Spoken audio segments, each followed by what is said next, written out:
January 10, 2024, News Report 1. On January 10, just 3 days before the Taiwan elections, former Taiwanese president and ex-chairman of the Kuomintang, KMT, Ma Ying-jeou, was interviewed by Deutsche Welle. Ma Ying-jeou stated that Taiwan, in terms of self-defense, cannot compete with China, and unification is an acceptable option. He emphasized the need for Taiwan to trust Xi Jinping, stating that not only does he believe in Xi Jinping, but also that the Chinese military is far superior to Taiwan's. Ma mentioned war simulations conducted by the Rand Corporation, which allegedly showed the U.S. losing in a U.S.-China war 18 times. Tensions between Taiwan and China are attributed to actions by the Democratic Progressive Party, DPP, Navy in the Taiwan Strait, according to Ma, who believes DPP's defense preparations may bring disaster to the Taiwanese people. Ma Ying-jeou criticized current President Lai Ching-te, claiming his surname, Lai, sounds like the English word, lie, and expressing disbelief that Lai would change his pro-Taiwan independence stance. He warned China not to accept someone like Lai Ching-te and suggested that Taiwan should prepare for possible actions by China in response to the people's choices after 2 consecutive KMT election defeats. These remarks raised eyebrows, especially considering the tense countdown to the elections. In response, KMT presidential candidate Ho Yuyi quickly disagreed with Ma Ying-jeou's views. Ho emphasized a strategic focus on dialogue and communication between Taiwan, mainland China, and other regions.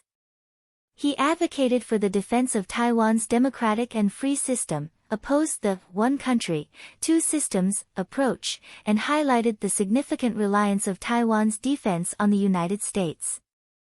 Ho stressed the importance of enhancing defense to demonstrate Taiwan's determination and gain U.S. support, positioning himself differently from Ma Ying-jeou's more extreme stance. Critics questioned whether Ma Ying-jeou coordinated his statements with the KMT Central Committee before the interview, suggesting potential confusion and lack of coordination within the party during the election period. News Report 2. According to Nikkei News, statistics from the U.S. Department of Commerce show that from January to November last year, China's share of imported goods in the U.S. decreased by 20%, reaching only 13.9%. This marks the first time in 17 years that China is no longer the largest importer into the U.S. In 2017, China's share of imported goods in the U.S. peaked at 22%. Currently, Mexico has replaced China as the largest importer into the U.S., and Vietnam's import share is gradually increasing.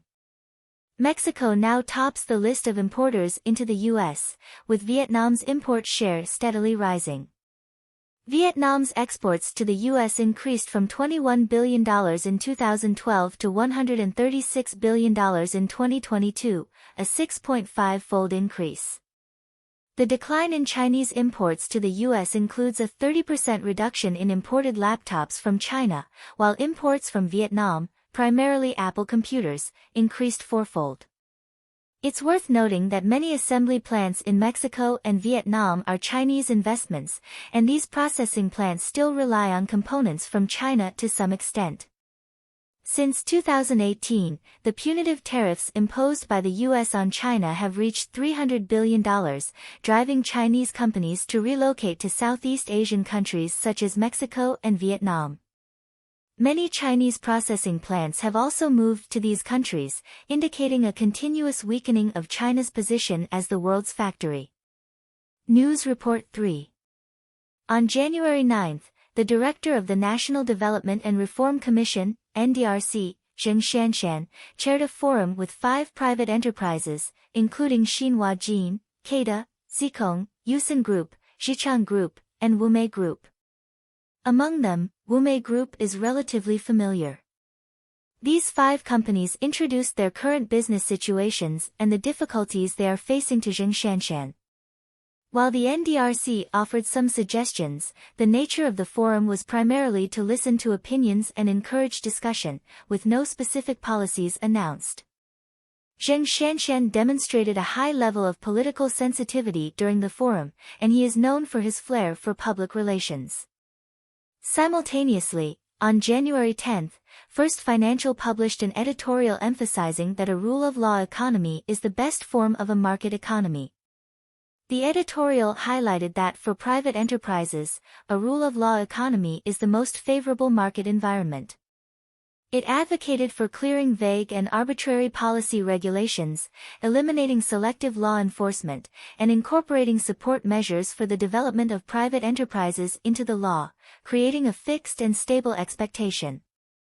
These opinions suggest a rising call from the media and society for the government to support and regulate the market economy through legal means. Although opinions are shifting, it remains uncertain whether the government will adjust its policies accordingly. News Report 4.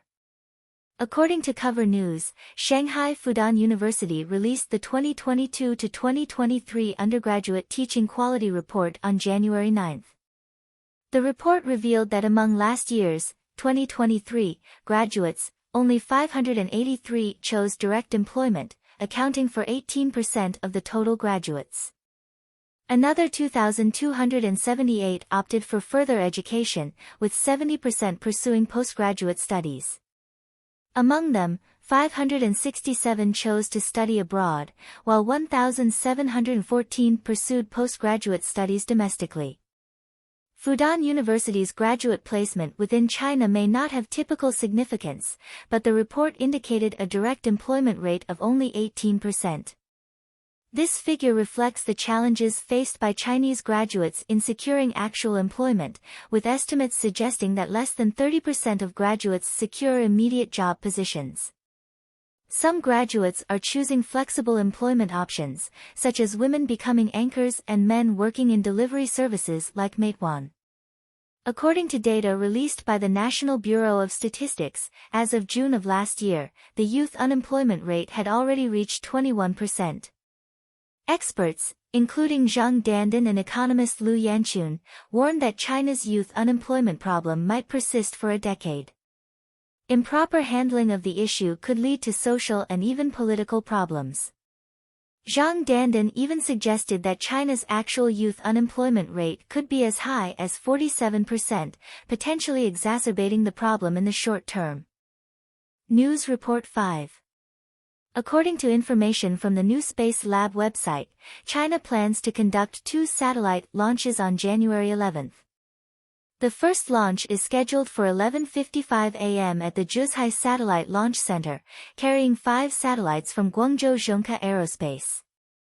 The second launch is planned for 1 p.m. in the Yellow Sea, carrying the Jilin-1 high-resolution remote sensing satellite.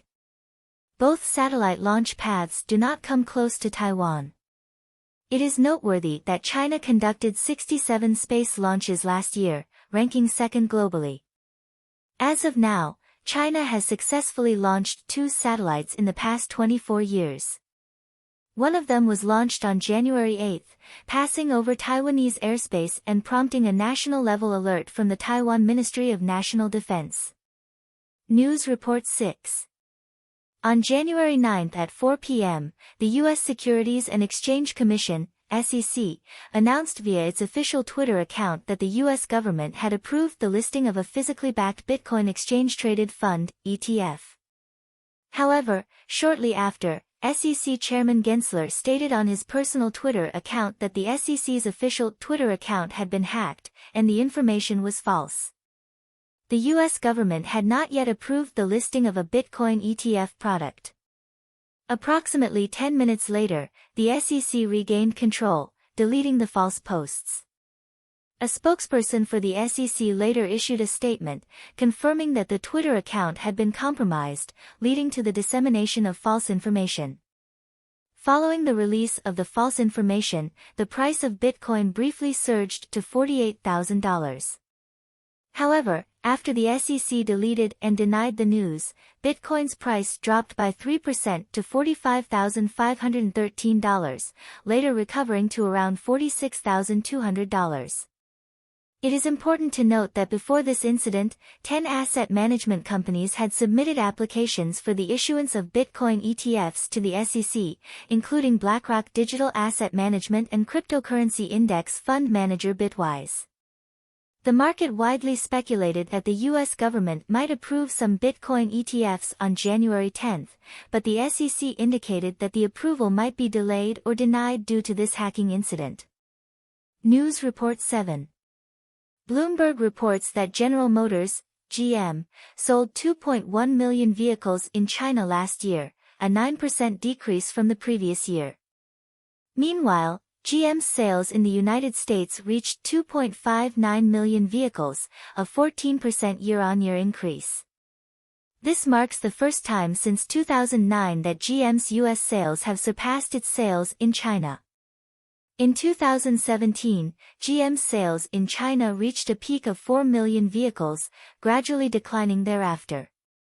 This trend may reflect that 2017 was the peak of the Chinese economy.